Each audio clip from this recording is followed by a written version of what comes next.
The almost single-handed effort by conservative Senator Jesse Helms to block the creation of a Martin Luther King Jr. national holiday today suffered two crushing defeats. Helms was stymied on the floor of the Senate, and in federal court, he was refused access to FBI files about the slain civil rights leader.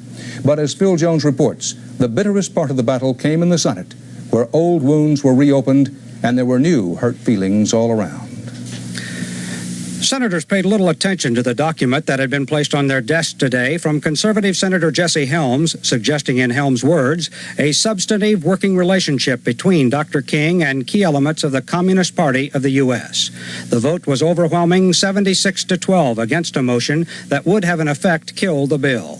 It was a bitter debate that clearly discouraged even some fellow Republicans. The stale gossip and the unconfirmed rumors that Jesse Helms is talking about have no place in the debate over the founding of that holiday. On the floor, Senator Kennedy accused Helms of using his late brothers as part of a smear campaign against King. They regarded Martin Luther King's associates, many of them, as being communist. And they called in King and said, stop it. And he didn't stop it. So Mr. Kennedy's argument is not with Jesse Helms, it is with his dead brother John and his dead brother Robert. These charges and allegations were made by arch segregationists in the early part of the 1960s to discredit the civil rights movement. Lawyers for Helms were in court today requesting that FBI documents on King, sealed for 50 years, be opened. That request was denied, and one former Justice Department official who has seen the sealed documents discounted their relevancy.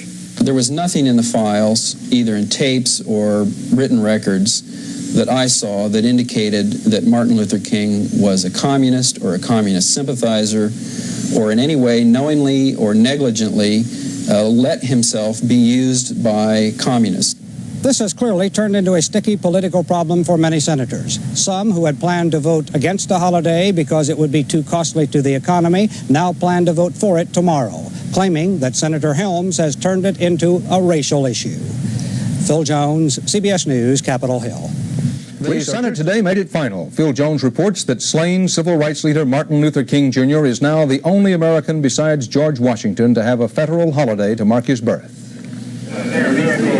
The politicians clearly sensed the symbolism of the day. The vice president came to preside. The Republican majority leader made sure he was photographed meeting with Dr. King's widow.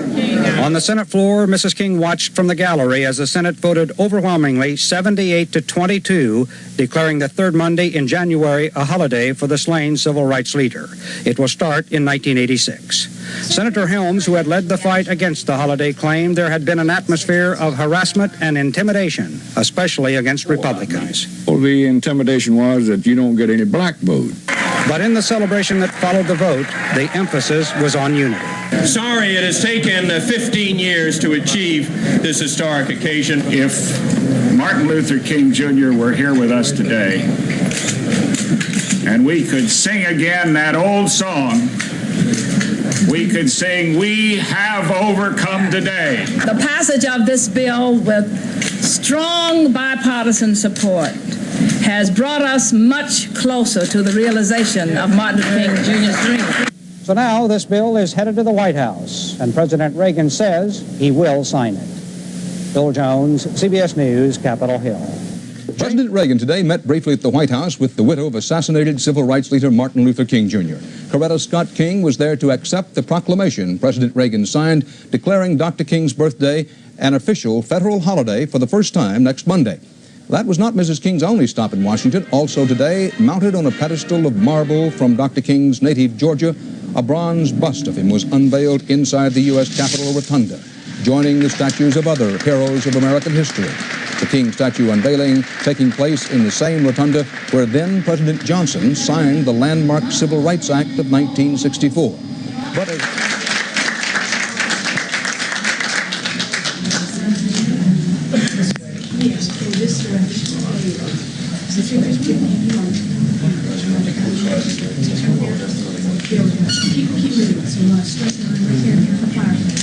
There we go. Keep moving that direction.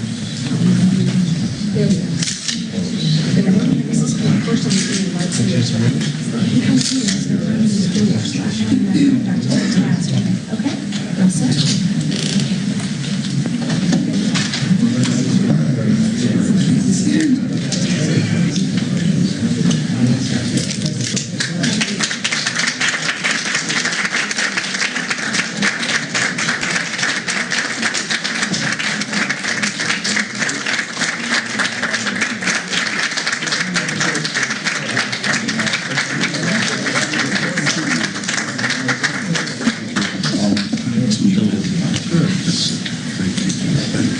Well, please be seated. And welcome to the White House. We're here today to honor a man who dedicated his life to the pursuit of a dream. In honoring one man's commitment, we're also rededicating ourselves to the fundamental principle behind that dream. That principle, which goes to the very essence of America, is simply this: that it is self-evident that all men are created equal and that they are endowed by their Creator with certain unalienable rights. Today, we still cherish these rights and values upon which our country was built and for which our forefathers gave their lives, for which Dr. Martin Luther King Jr. gave his life. The fight for genuine equality of opportunity goes on.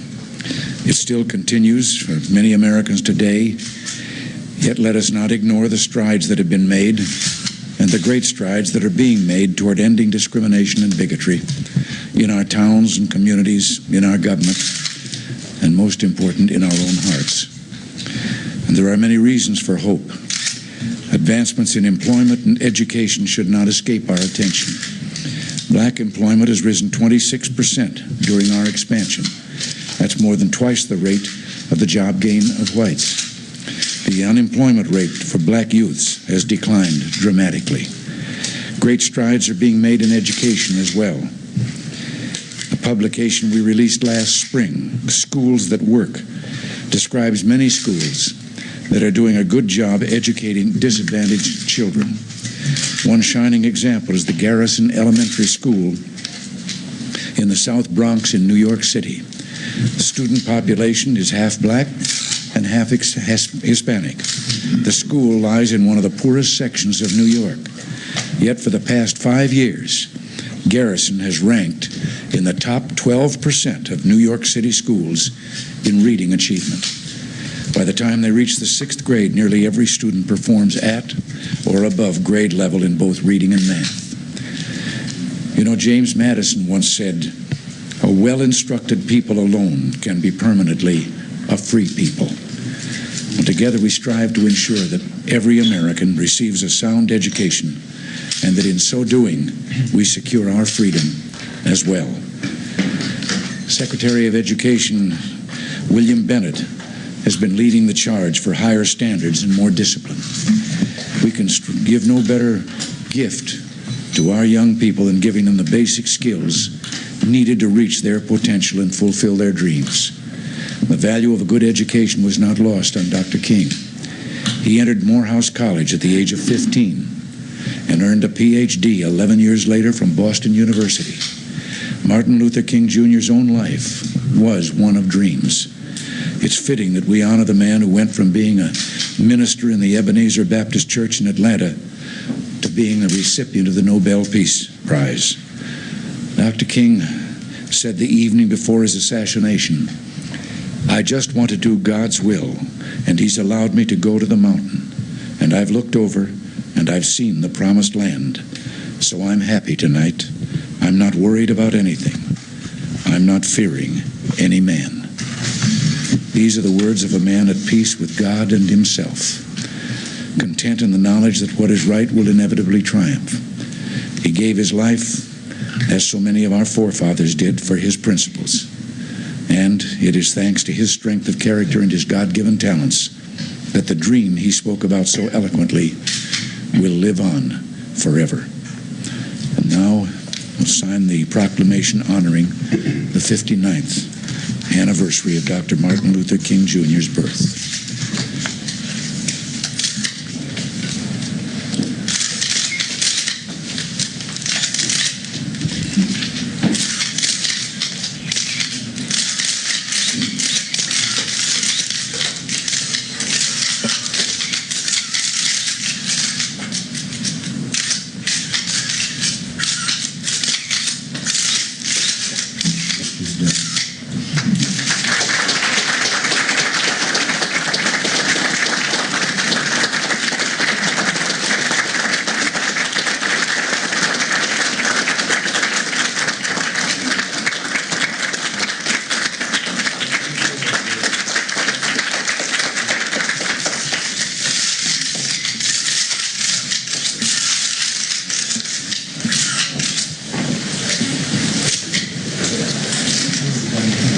I'd like to ask you to stay in place for about 5 minutes.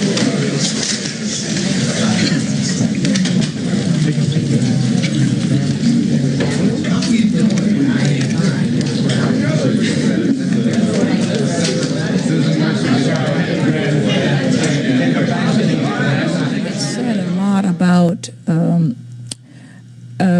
how far the nation has come in its willingness to grant a holiday to a black American, because we only have 2 Americans that have had holidays named for them, President George Washington and Martin Luther King Jr. The other unique feature about it was that Martin was not the head of the nation, but he was head of a nonviolent movement, and he was a clergyman.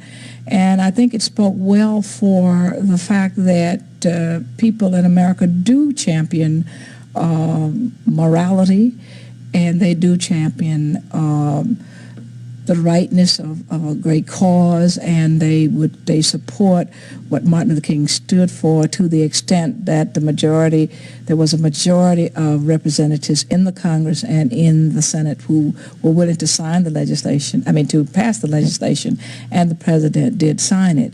So I think that gave a tremendous boost to many of the people in the local community areas, that Martin Luther King's birthday has been designated a holiday, and when the time came to celebrate it, they were very much involved in the celebration, and there were just so many activities at every level, and so many educational activities. So I think it becomes a very important learning experience to improve the relationships between and among racial and religious groups.